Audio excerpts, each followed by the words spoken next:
আমি প্রতিদিন বলি, এই আহাজারি আমার, এই চিৎকার চেঁচামেচি করছি আমি, যে গুনাহ তৃপ্তি দেয় না রে বন্ধু। এক গ্লাস পানি তৃপ্তি দেয়, এক সাগর মদ তৃপ্তি দেয় না। একজন হালাল স্ত্রী, একজন বিবি তৃপ্তি দেয়, আর তামাম পৃথিবীর নর্তকী নারী উলঙ্গ করে দেখালেও সেই যুবকের তৃপ্তি হয় না। গুনাহ সুখ দেয় না, গুনাহ তোমার শান্তি দিবে না, গুনাহ তোমার জীবন নষ্ট করে দিবে, একদিন যৌবন শেষ করে দিবে, শেষ পর্যন্ত তোমার জাহান্নামের অঙ্গার বানায় দেয়। আল্লাহ আমাদেরকে মাফ করে দেন, আল্লাহ আমাদের ছেলেদেরকে মাফ করে দেন, আল্লাহ আমাদের বাবাদেরকে মাফ করে দেন। বাবারা, আপনাদেরকেও বলি, বাপ আপনারা 60 বছর বয়স, এখনো বিড়ি গাঞ্জারা এই বদ অভ্যাস ছেড়ে দেন। আপনাকেও খাচ্ছত খারাপ, বিড়ি খাই না কাকা, আপনার অভ্যাস খারাপ, আপনার লক্ষণ ভালো না। 60 বছর কাকা, এখনো বিড়ি খান, আপনি মরবেন কোন দিন? বিড়ি খানা ছাড়বেন কোন দিন? আপনি কি 600 বছর 22 লাইন মানে প্ল্যান নিয়ে আসছেন না? কথা বলেন না কেন? 60 বছরের বুড়ো মানুষ এবড়া কেমনে চা দোকানে বেড়ি চায়, এবড়া কেমনে চা দোকানে টেলিভিশন দেখে? এই বুড়া মিয়ার শরম আইব কোন দিন? এই বুড়া মিয়ার লজ্জা আসবে কোন দিন? বলেন, ওমা কি আশ্চর্য! কি তো 60 বছরে বেটার শরম আইলো না? হায় হায় রে জেডা রে, কি জেডা রে, এটা শক্ত জেডা, শক্ত না এটা? ওইটা কেমন কথা? এবারে এখনো বিড়ি খায় কেন? আস্তাগফিরুল্লাহ, আস্তাগফিরুল্লাহ, আস্তাগফিরুল্লাহ। আল্লাহ মাফ করে। আমার সমুন্দি, আপনার আমার আপন সমুন্দি, সমুন্দি বোঝেন না? বউয়ের বড় ভাই, এ বেচারার ছেলে 5-6 বছর হবে, ছেলেটা অসুস্থ হয়েছে গতকালকে। ছেলেটারে নিয়া, এই ছেলেটা মানে একটু বমি বমি ভাব, বারবার কিছু খাইতে চায় না, এই কতদূর অসুস্থতার কারণে।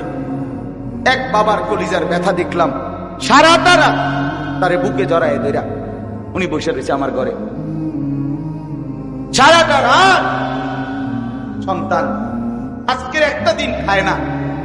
এই জন্য বাবার কলিজায় যদি এই ব্যথা হয়, তাইলে এরকম ব্যথা তো প্রত্যেকটা বাবার সন্তানদের প্রতি, ঠিক কিনা বলেন না? সেই সন্তান যে জাহান্নামের আগুনে জ্বলবে আপনি টের পান না।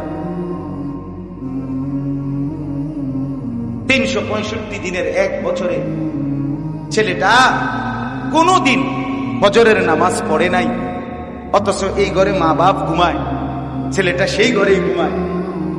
এই মা বাপ কেমনে রাত কাটে? এই মা বাবার ঘুম আসে কেমনে? এই মা বাবা ভাত খায় কেমনে? ভাত তো খায় না, শুধু বনও খায়, বিড়িও খায়, চাও খায়, টেলিভিশনে নাচও চায়। আমরা শরীরের রং, আমরা বিদেশ থেকে টিয়া পাঠায়, আমরা বন খায়। বুঝেন না কথা?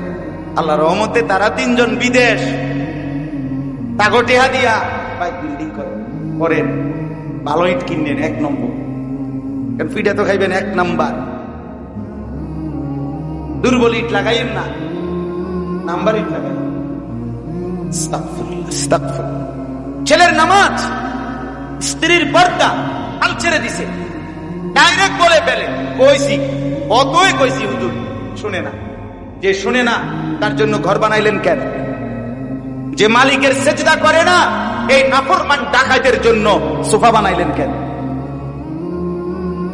যেই মেয়ে পর্দা করে না, এই বেহায়া বেশরমের জন্য আপনি ঘর সাজাইলেন কেন? কথা বলেন না কেন? আল্লাহর দুশ্মন যে, সে আপনার দুশ্মন না? কথা বলেন। বলে আমি বলি না আপনারে বাইর করে দিতেন, মানে আপনি হাল ছাড়লেন কেন? আমার দুঃখ এটা। এবারে আর কয় না, হইতো না হুজুর, আর হইতো না। আপনার ছেলে, আপনি হাল ছাড়বেন কেন? কোন বাপ কি তার সন্তানের চিকিৎসা বন্ধ করে দেয়? কথা বলেন না কেন?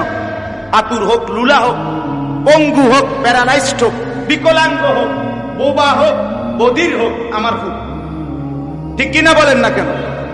আমার ফুট, আমার ফুট কি আমি হালাই দিতে পারব? তাহলে আমার সন্তান আমি ফেলে দেব কেন? আমি হাল ছাড়বো কেন? মানুষে না বলুক, আমি বলবো না কেন?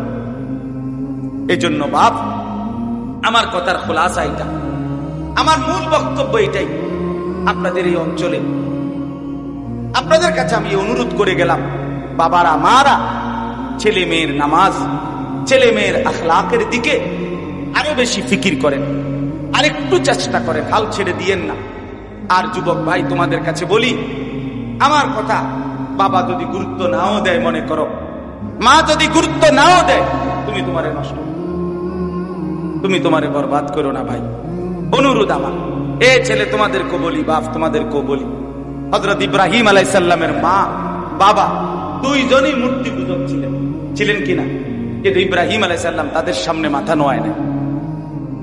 ইব্রাহিম আলাইহিস সালামের বাবা আযর বলছিল ইব্রাহিমকে, হযরত ইব্রাহিম নবীকে, লা ইল্লাম তানতাহি লা আরজুমান্নাকা, পুত ছেলে আমার, যদি তুমি আমার মূর্তির বিরোধিতা না ছাড়ো, আমি তোমারে পাথর মেরে মেরে ফেলব, ওয়াহজুরনি মালিয়া, এবং তেজ্য পুত্র করে বাড়ি ছাড়া করে দেব। কোরআনের আয়াত। হযরত ইব্রাহিম আলাইহিস সালাম বাপকে ডাইরেক্ট বলছে, সালামুন আলাইকা, আব্বা আপনার জন্য কল্যাণ কামনা করছি, তবে আতাজিলুকুম ওয়া মা তাদউনা মিন দুনিল্লাহ, আমি আপনাকেও ছেড়ে দিলাম, আপনি যেই মূর্তির পূজা করেন এগুলোরও ছেড়ে দিলেন। ওয়া আদউ রাব্বি, ইব্রাহিম আলাইহিস সালাম বললেন, আব্বা আপনাকেও ছাড়লাম, মাকেও ছাড়লাম, আমি শুধু আমার আল্লাহকে ডাক দিই। আসা আল্লাহ আকুনা বিদুআই রাব্বি শাকিয়া।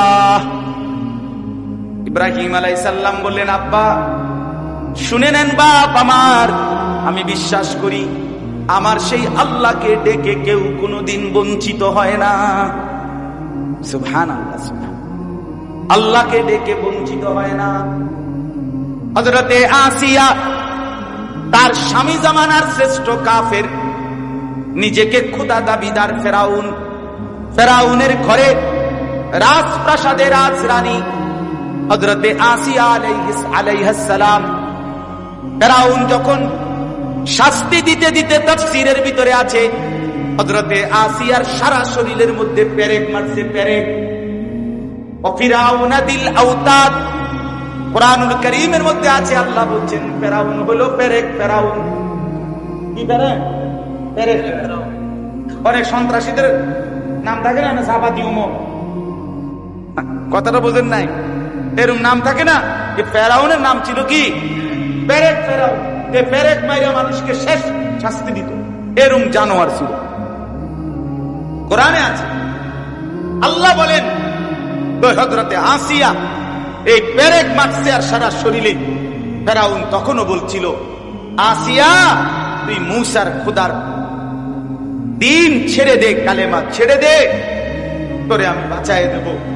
হযরতে আসিয়া বলছিলেন, ফেরাউন বাদশাহী ছেড়ে দিলাম, তোর মতো স্বামী সম্রাট ছেড়ে দিলাম, রাজরানীর মর্যাদা ছেড়ে দিলাম, রাজপ্রাসাদকে ছেড়ে দিলাম ফেরাউন, কিন্তু খোদার কসম আল্লাহকে ছাড়া যায় না, আল্লাহকে ছাড়া যায় না। যুবক, মাকে বলিও, মা গহনা ছেড়ে দিও, অলংকার ছেড়ে দিও, রাস্তার পুরুষকে নিজের যৌবন দেখানো ছেড়ে দিও। বোন, আল্লাহকে ছেড়ো না, আল্লাহকে ছেড়ো না, আল্লাহকে ছেড়ো না।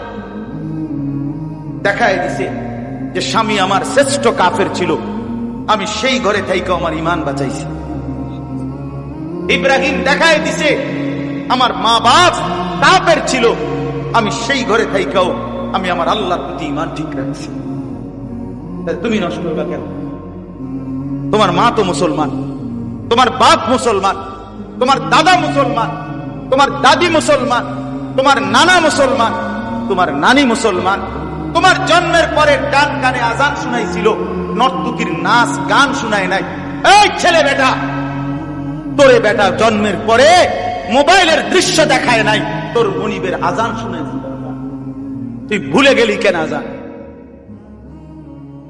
কান নষ্ট করে দিলি কেন বাপ? চোখ নষ্ট করে দিলি কেন বাপ? আল্লাহকে ছেড়ে কখনোই তৃপ্ত হয় না।